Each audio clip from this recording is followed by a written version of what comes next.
Now let's begin. Leo Payne pressed his forehead against the airplane window, watching the clouds drift beneath the 737 like torn cotton. Somewhere below, spread across the American Southwest, were the subjects of his latest documentary, 3 women who'd escaped a polygamous compound and were rebuilding their lives. He'd spent 4 days in Arizona conducting interviews, and now he was heading home to Denver, his mind still processing their stories of manipulation and control. His phone was in airplane mode, but his thoughts weren't. The documentary was his 7th in 9 years, each one focused on people breaking free from systems designed to trap them. Cults, corporate fraud that ruined families, wrongful convictions. Leo didn't just tell stories. He exposed the architecture of deception, the way powerful people bent reality to serve themselves. He'd won 2 regional Emmys and attracted enemies along the way, people who preferred their secrets stay buried. The flight attendant paused at his row. "Mr. Payne, the captain needs you to come forward." Leo looked up, confused. The attendant's expression was rigid, professional, but her eyes held something else. Concern. "Is there a problem?" "Please come with me, sir." Every passenger in the surrounding rows turned to watch as Leo followed her up the aisle. His pulse quickened. In his line of work, unexpected summons meant one of 2 things. A source had new information, or someone wanted to silence him. He'd received threats before, anonymous emails, cryptic phone calls, but never at 30,000 feet. The cockpit door opened. The captain, a gray-haired woman in her 50s, gestured him inside. "Mr. Payne, we've received an urgent request from ground control. Your neighbor has been trying to reach you. There's an emergency involving your daughter." Leo's stomach dropped. "What kind of emergency?" "We don't have details, but they're patching her through now. We don't normally do this, but the situation was described as critical." The radio crackled. "Mr. Payne, this is Patty Fitzgerald. I live 3 houses down from you." Leo knew Patty, a retired schoolteacher, kind but quiet. They'd exchanged pleasantries over the years, but weren't close. "Patty, what's going on?" Her voice was shaking. "Your daughter Sophie just ran to my house." "Leo, she's covered in blood. She's hysterical. She keeps saying her grandmother did it." The world tilted. "What?" "There's blood on her clothes, her hands. I don't know if it's hers, or..." "Leo, she's terrified. She won't let me call 911. She just keeps asking for you." Leo's mind raced. Sophie was 8 years old, bright and cautious. His mother-in-law, Claudia Short, was watching her while Elena, his wife, attended a medical conference in Chicago. Claudia had always seemed loving, if a bit overbearing. The grandmother who baked cookies and attended every school play. "Is Sophie hurt? Is the blood hers?" "I don't think so. I don't see any injuries, but she won't let me examine her properly. She's in shock." "Listen to me, Patty. Lock your doors. Don't let anyone in except the police. I'm calling 911 right now. I need you to keep Sophie safe." Okay, I will." Leo turned to the captain. "I need an emergency landing. Now." The captain's expression tightened. "Mr. Payne, I understand this is distressing, but we're over the Rockies. The nearest suitable airport is still 90 minutes away. We can't. My daughter is in danger, and I have 200 other passengers. We're already proceeding at maximum speed to Denver. I'm sorry, but those are the regulations." Leo wanted to scream, to tear through the cockpit and force the plane down himself. Instead, he pulled out his phone and dialed 911, explaining the situation to the dispatcher. Then he called Elena. "Leo, I'm in the middle of a panel discussion. Get home. Now. Sophie's hurt. Your mother did something." Elena's voice shifted instantly from annoyance to alarm. "What are you talking about?" "I don't have all the details. Sophie ran to Patty Fitzgerald's house covered in blood. The police are on their way. I'm still on the plane." "My mother? That's insane. Sophie probably fell, got scared." "Elena, listen to me. Sophie said Claudia did it. Whatever happened, it was bad enough that our daughter fled the house." There was a long pause. "I'm getting the next flight out." Leo returned to his seat, his hands trembling. The documentary footage he'd been reviewing suddenly felt obscene. Other people's trauma packaged for consumption while his own daughter was suffering. He pulled up his contacts and scrolled to a name he hadn't called in 3 years, Tom Merrill. Tom had been a detective with Denver PD before retiring early due to a case that went sideways. A case Leo had helped expose in one of his documentaries. The department had scapegoated Tom for procedural violations, But Leo's film revealed the real corruption ran higher. Tom had lost his job, but he'd gained his integrity back. They'd stayed in touch, two men who understood what it meant to stand against systems that protected themselves at all costs. The call went to voicemail. "Tom, it's Leo Payne. I need you. I'm landing in Denver in 2 hours. Something's happened to my daughter, and I think my mother-in-law is involved. I need someone I trust." The next 90 minutes were the longest of Leo's life. He sat rigid in his seat, ignoring the concerned looks from nearby passengers. His mind kept replaying moments from the past months, searching for warning signs he'd missed. Claudia visiting more frequently, insisting on watching Sophie even when it wasn't necessary. The way Sophie had become quieter, more withdrawn. Leo had attributed it to normal childhood phases. He'd been traveling constantly, chasing stories, building his career. Elena worked long hours as a trauma surgeon. They'd been grateful for Claudia's help, never questioning her devotion. He thought about his own childhood. Leo had grown up in foster care after his parents died in a car accident when he was 6. He'd bounced between homes, learning early how to read people, to spot the difference between genuine kindness and its performance. That skill had served him well in documentary work, helped him see through facades to the truth beneath. Maybe that's why he'd never fully trusted Claudia. There was something rehearsed about her warmth, too perfect. But Elena adored her mother, and Leo had convinced himself his suspicions were just baggage from his own past. The plane finally descended. The moment the wheels touched asphalt, Leo was on his feet. He grabbed his bag and pushed toward the exit, ignoring the flight attendant's protests about remaining seated. Other passengers muttered complaints, but he didn't care. He'd called ahead and arranged a helicopter charter, expensive, but necessary. The pilot was waiting on the private aviation side of the airport. "Mr. Payne, we're fueled and ready." They lifted off within 10 minutes. As Denver's suburbs sprawled below, Leo's phone erupted with notifications. Texts from Elena, voicemails from Patty, a callback from Tom Merrill. He dialed Tom first. "Where are you?" "On my way to your house." "Leo, what the hell is going on?" "The police scanner is lit up." "I don't know yet. Sophie said Claudia hurt her. I need you there before I arrive. I need someone watching everything." "Copy that." "But Leo, you should know, there are news vans already setting up. This is becoming a scene." "Of course. A child covered in blood, police responding, a nice suburban neighborhood. The local stations would be salivating." Leo had used media attention as a weapon in his documentaries, understanding how public exposure could force accountability. Now it would work against him or for him, depending on what had actually happened. The helicopter crested over the final ridge. His neighborhood spread below, neat houses with manicured lawns, and Leo immediately spotted his street. 3 police cruisers, an ambulance, 2 news vans with satellite dishes deployed. "Set down in the cul-de-sac," Leo instructed. "As close to my house as possible." The pilot glanced at him. "Sir, that's going to create a situation." "That's the idea." They descended, the rotor wash scattering leaves and making the news crews scramble. Leo didn't wait for the pilot to shut down the engine. He jumped out, ducking under the blades, and sprinted toward the cluster of emergency vehicles. A uniformed officer intercepted him. "Sir, you need to step back. I'm Leo Payne. This is my house. Where's my daughter?" The officer's expression shifted.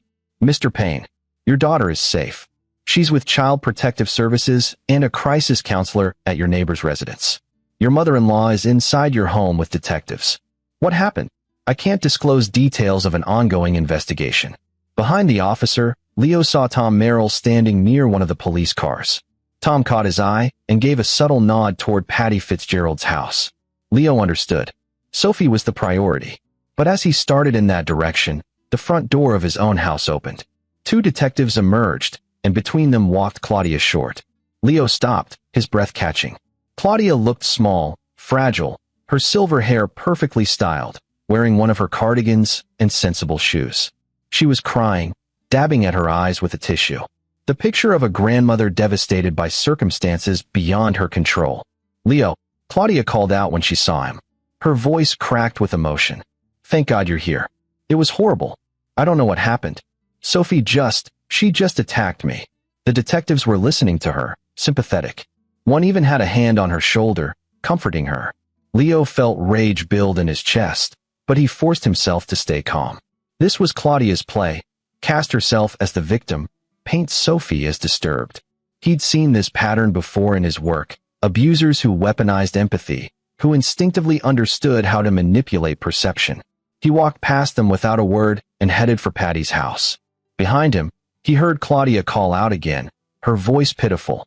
"Leo, please, you have to believe me. I would never hurt Sophie. Never." The words made his skin crawl, because they were exactly what guilty people said. The truth didn't need to plead. It simply existed, waiting to be uncovered. And Leo Payne was very good at uncovering truth. Patty Fitzgerald opened her door before Leo could knock. Her face was pale, strained. "She's in the living room with the counselor. Leo, I have to warn you. She's not the same child I saw this morning." Leo entered. The living room was cluttered with bookshelves and family photos, comfortable in its age. Sophie sat on the couch, wrapped in a blanket despite the warm afternoon. A woman in her 30s sat beside her, speaking softly. When Sophie saw Leo, she lunged toward him. "Daddy." Leo caught her, wrapping his arms around his daughter. She was trembling, her breathing rapid. He could smell the metallic scent of blood on her clothes, see the rust-colored stains on her hands and shirt. "I'm here, sweetheart. I'm here. You're safe now." Sophie pulled back, her eyes wide and red from crying. "She hurt me, Daddy. Grandma hurt me," she said. "She said if I told anyone, she'd make sure no one believed me. She said I was sick, that I imagined things." The counselor stood. "Mr. Payne, I'm Rebecca Walsh. I specialize in trauma cases involving minors. Your daughter has experienced something significant, but she needs time to process before a formal interview." Leo looked at Sophie's face, searching for physical injuries. Was she checked by a paramedic? Yes. She has some bruising on her arms, defensive wounds consistent with trying to protect herself. But the blood appears to be from the other individual. "Claudia." Rebecca nodded. "Your daughter says she was defending herself. That her grandmother became violent when Sophie refused to take medication." "What medication?" Sophie's voice was small. "Pills. Grandma's been giving me pills every day for 3 months. She said they were vitamins, that Mom wanted me to take them. But they made me feel weird. Dizzy. Today I said I didn't want to take them anymore, and she got angry." Leo's mind was already making connections. Pills that made a child dizzy. 3 months of gradual administration. Claudia insisting on watching Sophie more frequently. "Where are these pills now?" "I don't know," Sophie whispered. After I pushed her away and ran, I just kept running." Rebecca touched Leo's shoulder. "The police are treating this as a domestic incident. Because there's no clear evidence of ongoing abuse, and because your mother-in-law has no prior record, they're being cautious. It's likely to come down to Sophie's word against hers." "That's not going to happen," Leo said quietly. Tom Merrill appeared in the doorway. "Leo, we need to talk. Now." Leo kissed Sophie's forehead. "I'll be right outside, okay? You're safe here with Ms. Walsh and Mrs. Fitzgerald." He followed Tom onto the porch. The former detective's expression was grim. The detectives are buying Claudia's story. She's claiming Sophie has been having behavioral problems, that she's been prone to violent outbursts. She says Sophie attacked her with a kitchen knife, that she barely fought her off. That's a lie. I believe you. But here's the problem. Claudia called 911 30 minutes before your daughter showed up at Patty's house. She reported a domestic disturbance, said her granddaughter was having a psychotic episode. It's time-stamped. It creates a narrative where she's the victim seeking help. Leo felt ice in his veins. Claudia had planned this. She'd anticipated Sophie's resistance, called the police preemptively to establish her story. It was sophisticated, calculated. "There's more," Tom continued. "I talked to the responding officers. They found prescription medication in your medicine cabinet. Antipsychotics prescribed for Sophie. Supposedly, she's been under psychiatric care for months." "That's impossible. Sophie doesn't have a prescription. We'd never." "The prescription is real. Signed by Dr. Elena Holloway Payne. Your wife." Leo stared at him. "Elena didn't sign that. Then someone forged her signature. And they did it well enough to fool a pharmacy." The pieces were falling into place, revealing a picture more disturbing than Leo had imagined. This wasn't just abuse. It was systematic, planned, designed to create a narrative where Sophie appeared mentally ill, where anything she said could be dismissed as delusion. "Claudia worked as a nurse for 30 years, Leo said slowly. She'd know how to forge medical documents. She'd know what medications to use to make Sophie seem unstable. Tom nodded. Munchausen syndrome by proxy. I've seen cases like this. The caregiver makes the child sick, then presents as the devoted protector. It gives them attention, control, and it makes them indispensable. But why? Why would Claudia do this to her own granddaughter? That's what we need to find out. But Leo, right now the evidence is stacked against Sophie. Claudia's been building this narrative for months. We need to dismantle it, and we need to do it fast before Child Protective Services starts questioning Sophie's mental state. Leo looked back toward Patty's house, where his daughter sat wrapped in a blanket, traumatized. Then he looked toward his own home, where Claudia stood surrounded by sympathetic police officers, playing her role perfectly. He thought about every documentary he'd ever made, every manipulator he'd exposed. They all followed similar patterns. They established credibility first, they controlled the narrative, and they always had an audience ready to believe them because the truth seemed too ugly to accept. But Leo had spent his career revealing ugly truths. And he brought Tom Merrill for exactly this reason. Because when systems failed, when the official channels protected the wrong people, you needed someone willing to work outside the lines. Tom, Leo said quietly, I need you to do something that's probably going to violate your principles and definitely illegal.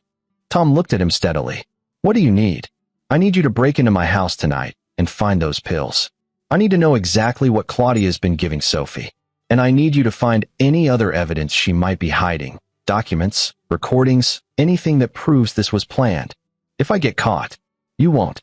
Because while you're doing that, I'm going to make sure Claudia and every police officer on scene is very busy dealing with me and the news cameras. I'm going to give them a show they can't look away from. Tom smiled grimly. You want to weaponize your documentary skills. Exactly. Claudia thinks she can control the narrative. But she's never dealt with someone who builds narratives professionally. By tomorrow morning, the whole city is going to know my daughter's story. And they're going to be asking questions Claudia can't answer. And if this backfires, if they decide you're just a crazy father trying to protect his disturbed child, Leo met his eyes. Then we move to Plan B. And Plan B involves making sure Claudia short regrets ever touching my daughter, legal consequences or not. The words hung in the air between them. Tom had seen Leo's documentaries, knew how relentlessly he pursued justice. But this was different. This was personal. This was a father willing to burn the world down to protect his child. All right, Tom said. I'm in. But Leo, we do this smart. We gather evidence. We build an airtight case. And we destroy her credibility so thoroughly that she never recovers. Because if we just hurt her, she wins. She becomes the victim again. We need to expose her so completely that everyone sees exactly what she is. Leo nodded. Agreed. So let's get to work. They turned back toward the street, where news cameras were still rolling, capturing every moment of the unfolding drama. Leo walked toward them deliberately, knowing this was the beginning of a very public battle. Claudia had made a mistake by involving the media, by creating a spectacle, because spectacles were Leo's specialty. A reporter thrust a microphone toward him. Mr. Payne, can you tell us what happened here today? Leo looked directly into the camera, his voice steady and clear. My 8-year-old daughter was assaulted by someone she trusted. She defended herself and fled to safety. Now that person is trying to paint my daughter as mentally disturbed to cover up their own abuse. Over the next few days, I'm going to prove exactly what happened, and I'm going to make sure the person responsible faces full accountability. That's not a threat. It's a promise. Behind the reporter, Leo saw Claudia's expression change, the mask of victimhood slipping for just a second, revealing something cold beneath. She recognized the challenge. She understood this wasn't going to be a simple matter of her word against a child's. This was war. And Leo Payne was very good at war. Elena Holloway Payne arrived at 10 p.m., her flight delayed by weather. Leo met her in Patty Fitzgerald's driveway. His wife looked exhausted, still wearing her conference badge, her surgical precision visible even in crisis. She cataloged the scene methodically before speaking. Where's Sophie? Inside. Asleep. Rebecca Walsh, the trauma counselor, gave her something to help with the anxiety. Elena's jaw tightened. And my mother? At her hotel. The police didn't arrest her. They're treating it as unclear circumstances pending investigation. Elena closed her eyes. Tell me exactly what happened. Everything. Leo recounted Sophie's call, the blood, Claudia's preemptive 911 call, the forged prescription. With each detail, Elena's expression grew more stricken. When he finished, she was silent for a long moment. I should have seen it, she said finally.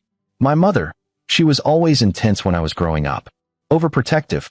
There were times when I'd get sick, and she'd seem almost happy about it. Attentive in a way that felt wrong. My father left when I was 12. Just disappeared one day. Mom said he abandoned us, but what? There were bruises on her arms sometimes. She said she was clumsy, that she fell. After Dad left, she focused everything on me. Every illness, every scrape, she was there. Always there. When I went to college, she called 3 times a day. When I met you, she was furious.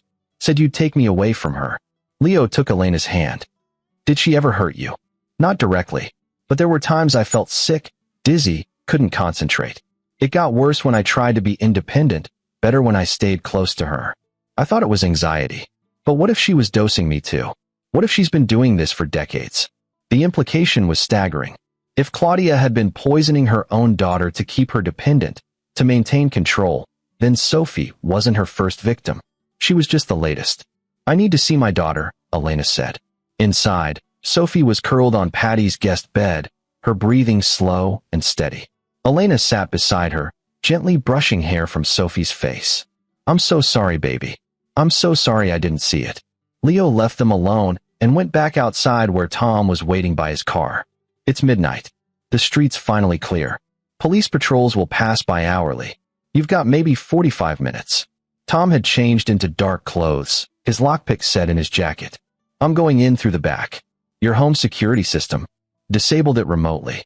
The code is 7283 if it asks. Sophie's room is upstairs, second door on the right. Claudia was staying in the guest room at the end of the hall. That's where I'd start. What am I looking for besides the pills? Anything that shows premeditation. Journals, calendars, medication logs. Claudia's meticulous. If she's been planning this, she'll have records. Tom nodded and melted into the shadows between houses. Leo watched him go, then returned to Patty's living room. Elena was sitting on the couch, staring at nothing. I called the hospital, she said quietly. Check my prescription records. There are 3 prescriptions in my name I never wrote. All for Sophie. Antipsychotics, sedatives, mood stabilizers. They were filled at a pharmacy across town, somewhere I never go. She's been doing this for months. 3 months. Right after I took on extra shifts in the ER. Right when I asked Mom to watch Sophie more often. Elena's voice broke. I handed our daughter to her. I made it easy. You couldn't have known. I'm a doctor, Leo. I should have noticed the symptoms. Sophie being tired all the time, complaining about headaches, her grades dropping. I attributed it to stress from my schedule. But those are side effects of the medications Claudia was giving her. Leo sat beside her. We're going to prove it. Tom's getting evidence right now. Tomorrow, I'm taking Sophie to a toxicology lab. We'll get blood work, hair samples, everything. We'll show exactly what Claudia put in her system. And if the police don't believe us, then we go public. I'll make a documentary about this. Every news outlet in the country will want the story. Emmy-winning filmmaker exposes abuse by his own mother-in-law. Claudia thinks she can control the narrative, but she's never dealt with someone who does this professionally. Elena looked at him. My mother is dangerous, Leo. If she's been doing this as long as I think, she's gotten away with it for decades. She won't go down easily. Neither will I. They sat in silence for a moment. Then Elena said, there's something else. Something I never told anyone. When I was 15, I had a friend named Sherry Hansen. We were close. She'd come over for sleepovers, and my mother would cook for us, bake treats. Sherry started getting sick, stomach problems, dizziness, fatigue. Her parents took her to specialists, but no one could figure out what was wrong. Did the symptoms stop? Yes. After I told Mom I didn't want Sherry visiting anymore. We'd had a fight, typical teenager stuff. Sherry stopped coming to our house, and within weeks, she was healthy again. I never made the connection until tonight. Leo felt cold spreading through his chest. Claudia poisoned your friend. I think so, and I think she's done it to others. Anyone who threatened her control over me, or later, over Sophie. She's been getting away with this for decades because she's smart enough to keep it subtle, to never cross the line into something prosecutable. Until tonight. Tonight she panicked. Sophie refused the medication, probably fought back, and Claudia lost control. She got sloppy. Elena nodded. Which means she's vulnerable now. For the first time, she made a mistake. and we're going to exploit it. 40 minutes later, Tom knocked softly on Patty's back door. Leo let him in. Tom's expression was grim as he pulled out an evidence bag containing a prescription bottle. Risperidone, an antipsychotic, strong enough to make a child seem delusional if overmedicated. The prescription is dated 3 months ago, signed by Elena, filled at a pharmacy in Aurora. What else? Tom pulled out his phone, showing photos. A journal, hidden in Claudia's suitcase. Detailed logs of every medication dose, every symptom Sophie exhibited, every time she complained or seemed suspicious. It reads like a clinical trial. Leo looked at the photos.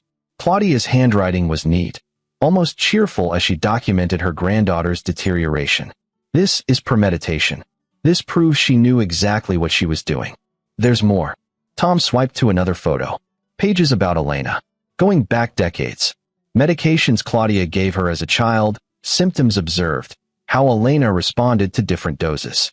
Your wife was right. She's been doing this for years. Elena took Tom's phone, reading through the entries. Her hands were shaking. She documented everything. Every time I was sick, every time she kept me home from school. It was all her.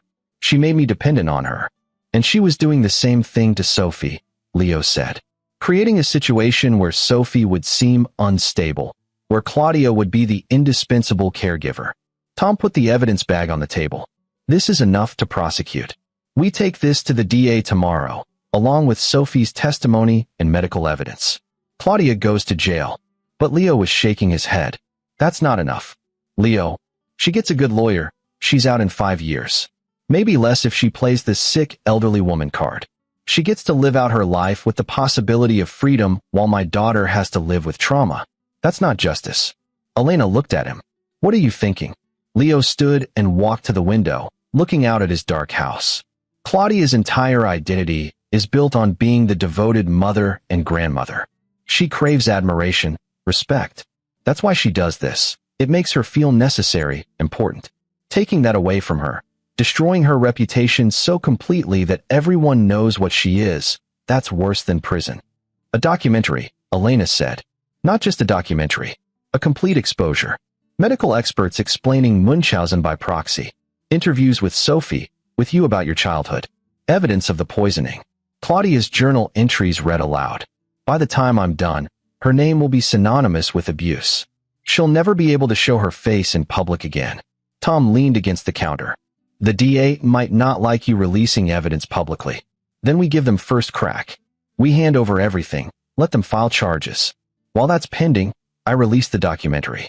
Once it's out there, once the public sees exactly what she is, no jury will ever acquit her. And even if somehow she beats the charges, she's still finished. Her life, her reputation, everything she valued, destroyed. Elena was quiet for a long moment. Then she nodded. Do it. I'll participate. I'll tell my story. The world needs to know what she is. Leo looked at Tom. I need the journal. The original, not just photos. Can you make that happen? That's evidence tampering. I know. I'm asking anyway. Tom met his eyes. There was a long pause. Then he pulled out another evidence bag, this one containing a small leather journal. I made high-resolution scans of every page. The originals are here. As far as anyone knows, I was never in that house. If questioned, I'll deny everything. This could cost you. I know what it could cost. I also know what Claudia did. Sometimes the system protects the wrong people, and someone has to step in. You stepped in for me when my department hung me out to dry. Now I'm returning the favor. Leo took the journal. The leather was soft, expensive. Claudia had taken care with this, kept it pristine.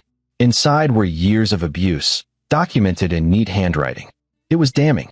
It was perfect. Thank you, Leo said simply. Tom nodded. What's your timeline? Fast. Tomorrow I take Sophie for medical tests. Document everything. I'll reach out to experts I've worked with before, psychologists, medical examiners, people who can explain Munchausen by proxy on camera. I'll interview Elena, get her testimony on record. Day after tomorrow, I submit everything to the DA. While they're processing the case, I edit the documentary. 1 week, maybe less.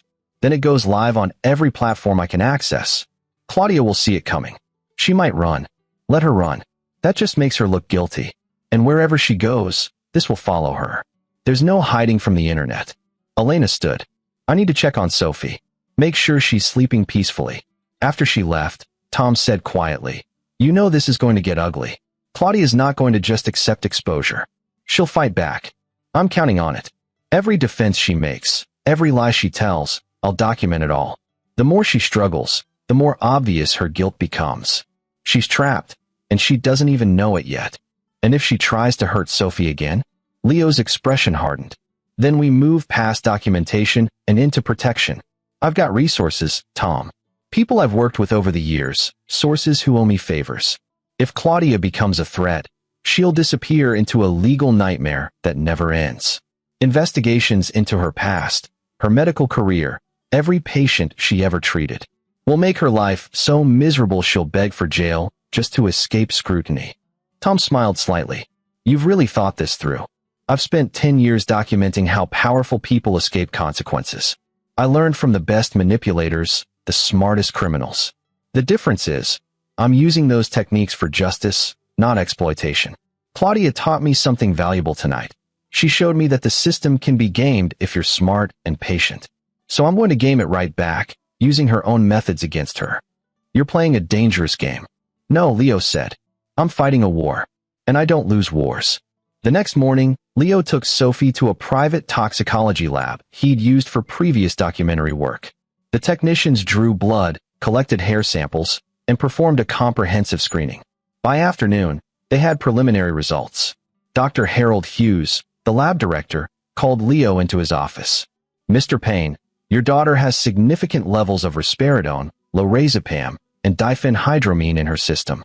These are powerful medications, and in the combinations present, they would have caused severe cognitive impairment, drowsiness, confusion, and potentially memory issues." "How long has she been taking these?" "Based on hair sample analysis, at least 3 months, possibly longer. The dosing was fairly consistent, suggesting regular administration." "Could these medications make her seem mentally unstable?" "Absolutely. A child taking these without medical supervision would exhibit symptoms consistent with severe psychiatric disorders, hallucinations, emotional instability, difficulty concentrating.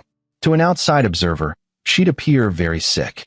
Leo recorded the entire conversation with Dr. Hughes's permission. This was evidence, but more importantly, it was content for his documentary. The scientific proof that Sophie had been systematically poisoned. While Sophie rested in the waiting room, Leo called Rebecca Walsh, the trauma counselor. "I need to interview Sophie on camera about what happened. Is she ready for that?" Rebecca hesitated. "Normally, I'd say no. But Sophie's been asking to tell her story. She wants people to know the truth.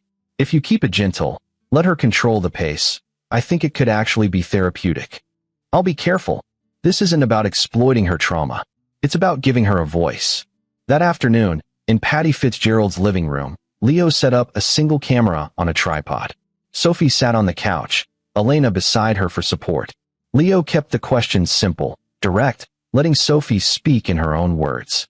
"Can you tell me when Grandma started giving you pills?" Sophie's voice was soft but clear. "It started after summer. She said Mommy wanted me to take vitamins because I wasn't eating enough. But they made me feel weird. Sleepy all the time. I couldn't think straight in school. Did you tell anyone?" "I tried to tell Mommy, but Grandma was always there. She'd say I was just tired, that I needed to rest. She'd make me stay home from school, say I was too sick to go. But I wasn't sick. I just felt wrong." "What happened yesterday?" Sophie's eyes filled with tears. "Grandma wanted me to take the pills. I said no. I told her they made me feel bad, that I didn't want them anymore. She got angry, really angry.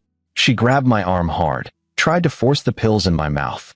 I pushed her away, and she fell. She hit her head on the kitchen counter. Was there blood?" "Yes, from her head. She was yelling at me, saying I was a bad girl, that I was sick and needed help. I got scared and ran. I didn't know what else to do." Elena pulled Sophie close. On camera, the embrace was heartbreaking. A mother comforting a child who'd been betrayed by someone they should have been able to trust. Leo stopped recording. "You did great, sweetheart. You told the truth, and that's the most important thing." That evening, Leo conducted another interview, this time with Elena. She spoke about her own childhood, the illnesses that kept her homebound, Claudia's obsessive attention. She talked about the prescriptions she never wrote, the forgery, the realization that her mother had been manipulating her for decades. "I enabled this," Elena said, tears streaming down her face. I let my mother watch my daughter, never questioned her, never saw the signs. I'm a doctor, and I missed it all. You're also a victim, Leo said gently. Claudia conditioned you to trust her, to doubt yourself. That's what abusers do. They make you complicit in your own suffering. Over the next 3 days, Leo worked 18-hour shifts, editing footage, conducting interviews with experts. Dr. Sherry Hansen, now Dr. Sherry Hansen, a pediatrician, agreed to speak on camera about her mysterious childhood illness that disappeared when she stopped visiting the Short household. A former colleague of Claudia's from her nursing days reluctantly shared stories about medication discrepancies, patients who got worse under Claudia's care. Nothing concrete enough to have triggered investigations at the time, but in aggregate, it painted a picture of someone who couldn't resist meddling with people's health. Tom Merrill provided background on Munchausen by proxy cases, explaining how perpetrators operated, why they did it, how they evaded detection. He never mentioned the journal, never revealed his role in obtaining evidence, but his expertise added critical context. By day 4, Leo had a rough cut of the documentary. 38 minutes of devastating testimony, medical evidence, and expert analysis. He titled it The Devoted Grandmother, a study in systematic abuse. On day 5, Leo and Elena went to the Denver District Attorney's office with Tom. They brought Sophie's medical records, the toxicology reports, and copies of the forged prescriptions. They brought witness statements from Patty Fitzgerald and Rebecca Walsh. They brought photos of Sophie's injuries. They did not bring Claudia's journal. That was insurance, held back in case the DA declined to prosecute. The assistant district attorney assigned to the case, James Fry, listened carefully. He reviewed the evidence, asked pointed questions, and finally leaned back in his chair. This is compelling. The medical evidence alone is enough to file charges. Elder abuse statutes don't apply since the victim is a minor, but we can pursue child abuse, assault, administering harmful substances, and reckless endangerment. The forged prescriptions add fraud to the list. What about the historical abuse? Elena asked. What she did to me as a child. James shook his head. Statute of limitations has expired. We can reference it for pattern evidence, but we can't file separate charges. However, the pattern strengthens the current case significantly. When will you arrest her? Leo asked. We'll issue a warrant today. Mrs. Short will be taken into custody by end of business. Leo nodded. And once she's arrested, the case becomes public record? Yes. Why? Because I'm releasing a documentary about this case. It includes interviews with my daughter, my wife, expert testimony, and medical evidence. I wanted to give you first crack at prosecution before it goes public. James's expression tightened. Mr. Payne, I'd prefer you didn't release anything that might prejudice potential jurors. I understand your concern, but my daughter deserves to have her voice heard, and the public deserves to know how someone like Claudia Short operated for decades without detection. I'm releasing the documentary in 48 hours. That could compromise the prosecution, or it could ensure you get a conviction because the jury pool will understand the context and pattern of abuse. Either way, I'm releasing it. I wanted to give you advance notice out of professional courtesy. James looked at Tom, who shrugged. He's not my client. I'm just here as a witness. Fine, James said. But if this blows up in your face, don't come crying to me. It won't blow up, Leo said. Because everything in that documentary is true, verifiable, and designed to withstand scrutiny. I've been making documentaries for a decade. I know how to build a case that holds up. They left the DA's office and drove back to Patty's house. On the way, Elena said, what if Claudia doesn't get convicted? What if a jury decides there's reasonable doubt? Then we move to plan B, which is, we make her life unlivable. Every employer who considers hiring her sees the documentary. Every landlord who might rent to her sees the documentary.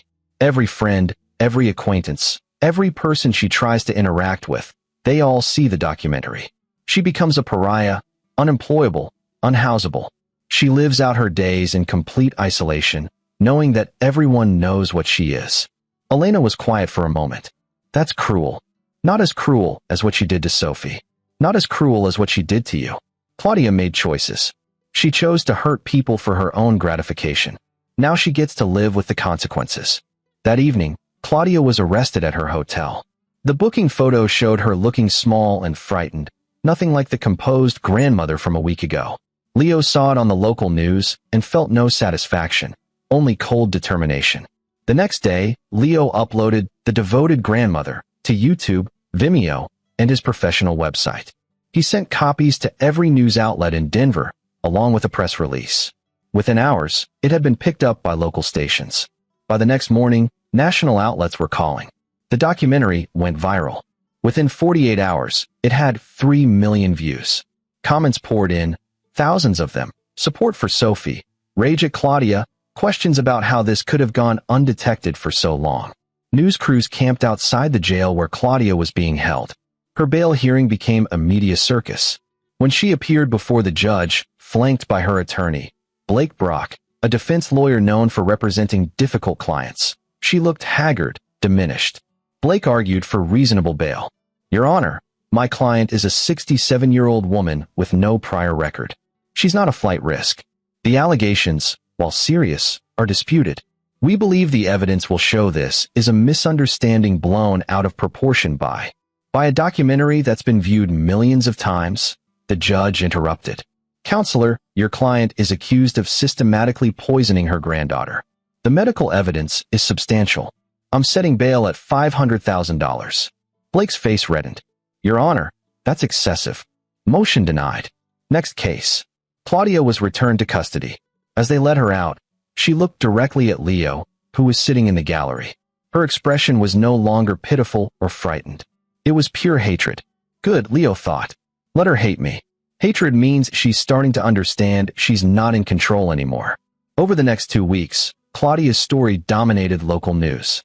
The documentary continued spreading, picked up by larger platforms. Streaming services reached out to Leo about expanding it into a limited series. Publishers wanted book rights. But Leo wasn't interested in profit. He was interested in justice. Claudia's attorney attempted to suppress the documentary, arguing it prevented a fair trial. The judge dismissed the motion, noting that the documentary consisted primarily of factual evidence and testimony, not speculation. Then Bl00d changed tactics. He filed a motion claiming Sophie was mentally unstable, that her testimony was unreliable due to the very medications Claudia was accused of administering. He brought in expert witnesses who testified that Sophie exhibited signs of pre-existing psychiatric conditions. It was a bold strategy, weaponized the abuse itself to discredit the victim. Leo knew this was coming. He'd seen defense attorneys use similar tactics before. So he was ready with his own expert witnesses, child psychologists who'd examined Sophie and confirmed she showed no signs of underlying mental illness, only trauma from abuse. The pretrial hearings became a chess match, each side maneuvering for advantage. But Leo had an ace in the hole, one he'd been holding back for exactly this moment. Tom Merrill had kept Claudia's journal safe, storing it in a secure location. Now, as Bl00d's strategy became clear, Leo made a decision. He went to James Frey's office at the DA. "I have something that wasn't in the original evidence package. Something that proves premeditation beyond any doubt." James looked skeptical. "What are we talking about?" Leo placed a sealed envelope on the desk. Inside were copies of journal pages, carefully selected to show Claudia's planning and documentation without revealing how the journal was obtained. James read through them, his expression darkening. "Where did you get these?" "They were found in Claudia's hotel room after her arrest, during the inventory of her belongings. Someone must have missed them initially." It was a lie, but a necessary one. James studied Leo for a long moment, clearly weighing whether to press for the truth. "These would be inadmissible if they weren't obtained properly," James finally said. "Then I guess it's good they were found during a lawful inventory. You can verify with the arresting officers if you'd like." James set down the papers. "If I find out you're lying to me." "You won't. Because officially, those documents were found exactly where they should have been found. What matters is that they prove Claudia Short systematically abused her granddaughter and documented it. That's what the jury needs to see." James was silent for a moment. Then he nodded slowly. "I'll add them to the evidence. But Leo, if this comes back on you." "It won't. Trust me." When Claudia's attorney saw the journal entries, his entire strategy collapsed.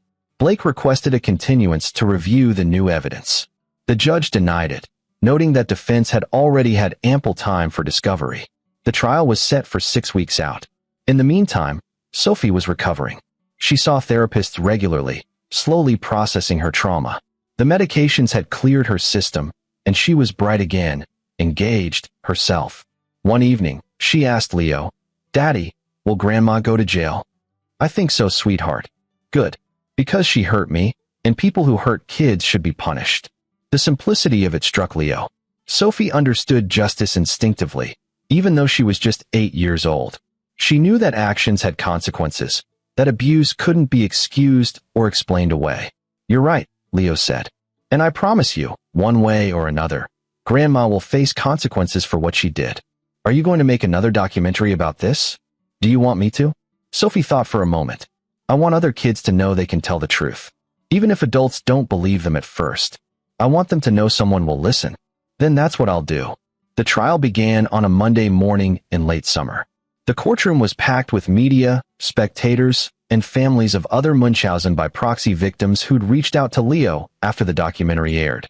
Claudia sat at the defense table looking frail, playing her part. But when Sophie took the stand, everything changed. Leo had prepared her, taught her how to speak clearly, how to stay calm under pressure. Sophie wore a simple dress, her hair pulled back, looking younger than her 8 years. Brock had to be careful. Attacking a child too aggressively would alienate the jury. Sophie told her story simply, without embellishment. She explained the pills, the way they made her feel, how she tried to refuse and Grandma got angry. She described pushing Claudia away, the blood, running to Mrs. Fitzgerald's house. Blake's cross-examination was gentle but pointed. "Sophie, isn't it true that you sometimes have trouble remembering things?" "When I was taking the pills Grandma gave me, yes." "And isn't it possible you're confused about what happened? That maybe you fell and hurt yourself, and Grandma was trying to help?" Sophie looked directly at him. "No, I remember everything. Grandma hurt me because I wouldn't take her pills anymore. But you were on medication that can cause confusion, hallucinations. Medication Grandma gave me without my parents' permission. That's not my fault. That's hers." A murmur ran through the courtroom. Even Blake seemed taken aback by the clarity of Sophie's response. This wasn't a confused child. This was a survivor who knew exactly what had happened to her. The prosecution called Dr. Hughes to testify about the toxicology results. Then Elena took the stand, describing her own childhood illnesses, the patterns she'd missed until it was too late. Then Sherry Hansen, explaining her mysterious childhood illness that disappeared when she stopped visiting the short home. The evidence piled up, piece by piece, building an undeniable picture of systematic abuse spanning decades. Blake tried to discredit the journal entries, arguing they could have been fabricated. But handwriting experts confirmed they were written by Claudia. Date stamps on photos she'd taken of Sophie, photos found on her phone, matched the journal entries, creating a timeline that corroborated everything. The prosecution's closing argument was devastating. Claudia Short is not a devoted grandmother. She's a predator who used her medical knowledge to systematically poison a child for her own gratification. She documented it. She planned it. She executed it with precision. And when her victim finally fought back, she tried to paint that victim as mentally ill. This is not a grandmother who made a mistake. This is an abuser who almost got away with it. Blake's closing argument focused on reasonable doubt, suggesting the evidence was circumstantial, that Sophie's memory couldn't be trusted. But his heart wasn't in it. Even he knew the evidence was overwhelming. The jury deliberated for 6 hours. When they returned, the forewoman stood and read the verdict. Count 1, child abuse. We find the defendant guilty. Count 2, assault. We find the defendant guilty. Count 3, administering harmful substances. We find the defendant guilty. Count 4, reckless endangerment. We find the defendant guilty. Count 5, fraud for forging prescriptions. We find the defendant guilty. Claudia showed no emotion, but her hands gripped the defense table so hard her knuckles turned white. The judge set a sentencing date for 2 weeks later. As they led Claudia out, she looked at Leo one final time. Her mask was completely gone now. What remained was something cold and calculating, a predator who'd been caught, but would never admit guilt. Leo didn't flinch. He held her gaze until the bailiffs led her away. Sentencing day arrived with less media fanfare than the trial.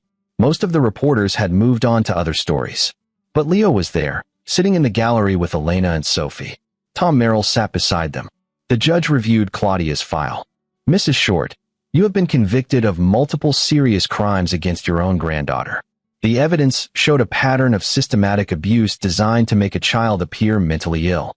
This is among the most disturbing cases I've encountered in my 30 years on the bench. Claudia stood, her attorney beside her. Your Honor, I'd like to make a statement. The judge nodded. Claudia turned to face the courtroom. I love my granddaughter. Everything I did was out of concern for her well-being. I made mistakes, yes, but I never intended harm. I hope someday Sophie will understand I was only trying to help.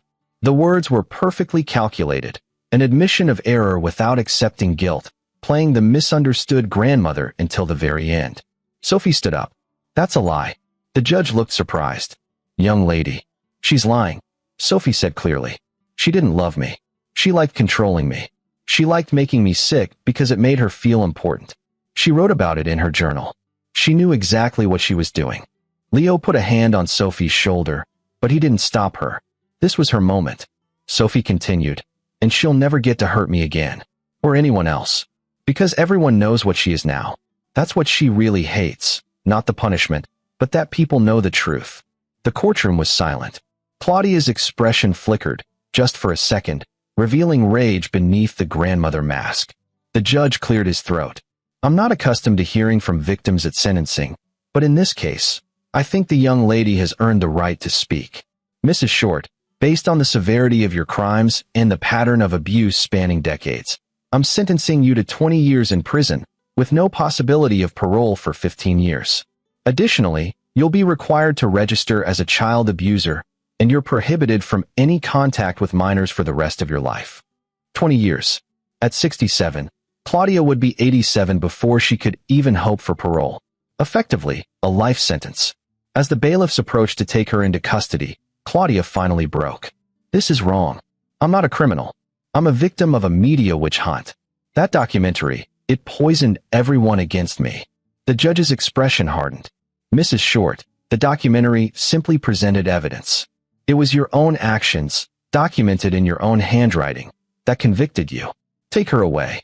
They led Claudia out, her composure shattered, her voice echoing down the hallway as she screamed about injustice. Leo felt Elena take his hand. Sophie leaned against him. After weeks of fighting, it was finally over.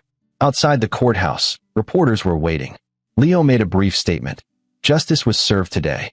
My daughter can finally begin healing, knowing that her abuser will never hurt her or anyone else again.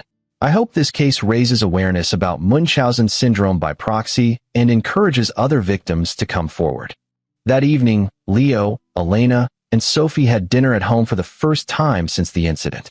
They ordered pizza, watched a movie, and slowly began to feel like a family again. Later, after Sophie was asleep, Elena asked, "What happens now?" "Now we move forward. Sophie gets therapy. We rebuild. We make sure she knows she's safe." And the documentary? Leo had been thinking about that. I'm going to expand it. Interviews with other survivors, explanations of warning signs, resources for families. Make it educational as well as expose. Maybe it helps someone else recognize abuse before it goes as far as it did with Sophie. Elena nodded. My mother's entire life was about control. She couldn't stand anyone being independent, happy, free. That's why she did this. Not because she loved us, but because she needed us to need her. And now she has nothing. No control, no admiration, no power. Just 20 years to think about what she lost. They sat in silence for a moment. Then Elena said, "Do you think she'll ever admit what she did? Ever take real responsibility?" "No," Leo said. "People like Claudia never do. They can't. Admitting guilt would mean acknowledging they're not the victim, that they made choices, that they hurt people deliberately. She'll go to her grave believing she was wronged. That's sad. It is. But it's also justice. She destroyed her own life through her own actions. We didn't do this to her. She did it to herself." Over the following months, life slowly returned to normal. Sophie went back to school, made friends, joined the drama club. Her grades improved. The nightmares faded. Leo released the expanded documentary, now titled The Devoted Grandmother, Understanding Munchausen by Proxy. It became required viewing in some medical schools and child protective services training programs. He received thousands of emails from people who'd recognized similar patterns in their own lives. Parents, grandparents, caregivers who'd used medical manipulation to maintain control. Some of those emails led to investigations, to other prosecutions, to other children saved. Tom Merrill started a consulting business, helping families investigate suspected abuse cases. He and Leo worked together often, combining documentary skills with investigative expertise. Elena switched to part-time at the hospital and spent more time with Sophie, rebuilding their relationship, learning to trust again. One day, about 6 months after sentencing, Sophie asked Leo, "Daddy, do you think Grandma thinks about me in prison?"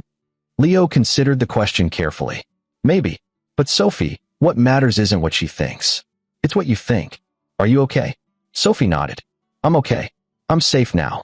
And I know that if something bad ever happens again, people will listen to me. Because you made sure of it. That's right. You have a voice, and you have people who love you and will always believe you."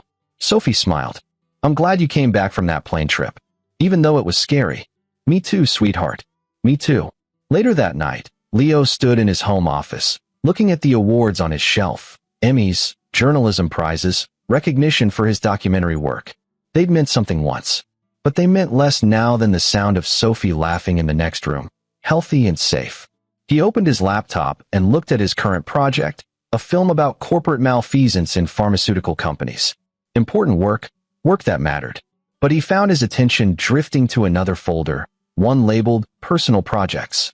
Inside was footage from Sophie's school play, her birthday party, ordinary moments of ordinary life. Not dramatic, not newsworthy, but infinitely precious.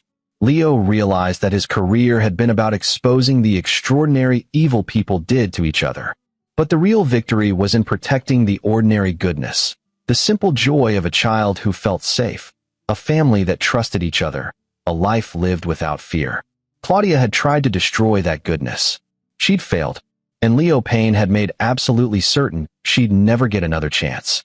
2 years later, Leo received a letter. It came from the prison where Claudia was serving her sentence. He almost threw it away unopened, but curiosity won out. The letter was brief, written in Claudia's neat handwriting. "Leo, I know you'll never forgive me. I don't expect you to, but I want you to understand something. Everything I did because I loved Elena and Sophie. I loved them so much I couldn't let them go.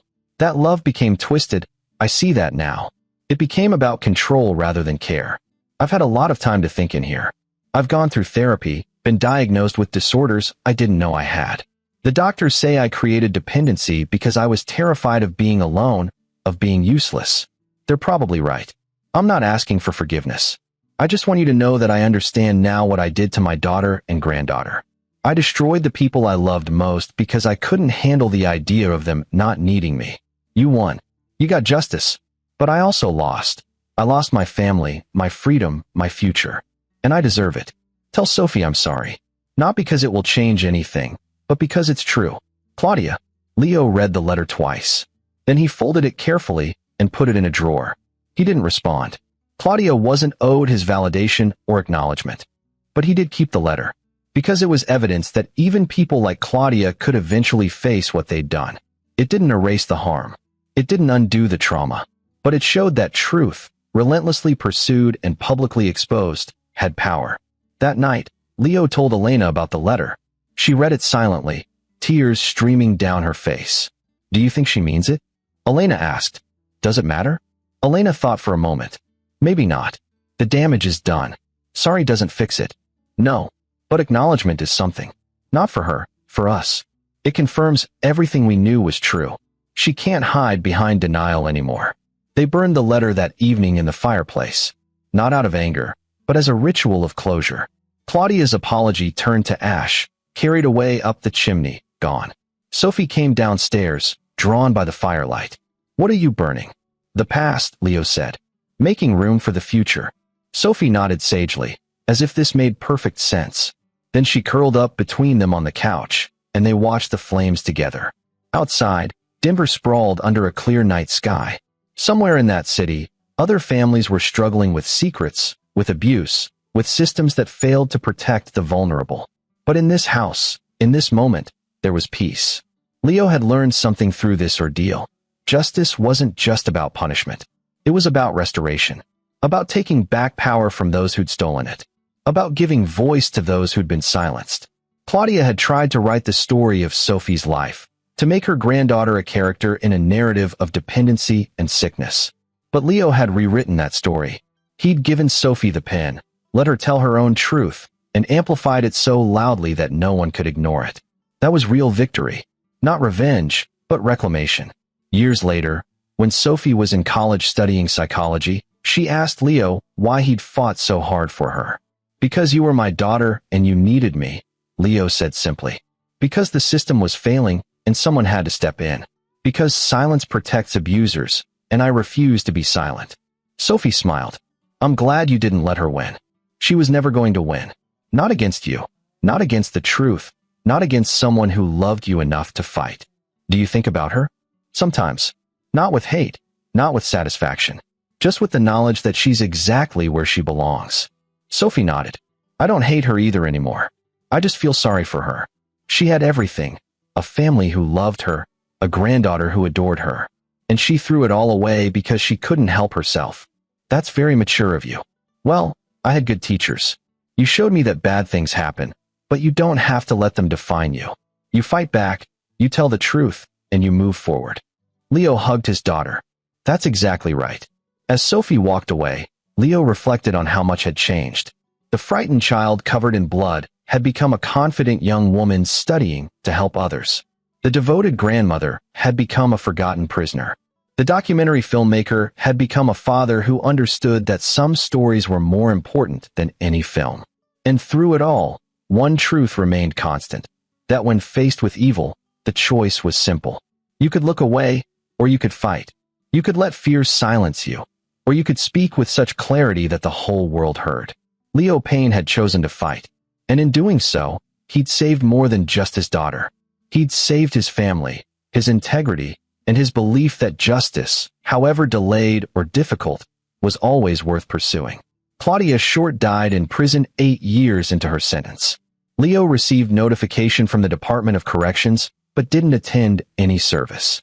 Neither did Elena or Sophie. Her obituary in the newspaper was brief, listing only basic facts: date of birth, date of death, survived by no immediate family. The comments section filled with people recounting the documentary, discussing the case, remembering her not as a person, but as a cautionary tale. That, Leo thought, was the real punishment. Not prison, not death, but being remembered only for the worst things she'd done. Her entire life reduced to a single narrative: the grandmother who poisoned children. It was a harsh legacy, but it was the one she'd earned. Leo sometimes wondered if he'd been too harsh, if the public exposure had been cruel. But then he'd see Sophie thriving, happy, successful, unburdened by the trauma that could have destroyed her. And he knew he'd made the right choice. Some battles weren't fought with fists or weapons. They were fought with truth, with documentation, with relentless exposure. And in those battles, Leo Payne never lost. Because he understood something fundamental: that evil relied on shadows, on secrets, on the silence of its victims. Drag it into the light, make it visible, force it to defend itself publicly, and it crumbled. Claudia Short had tried to write her own story, to control her own narrative. But Leo had shown her that some truths were too powerful to suppress, that some voices, once amplified, could never be silenced again. And that was the real victory: not vengeance, but vindication. Not destruction, but restoration.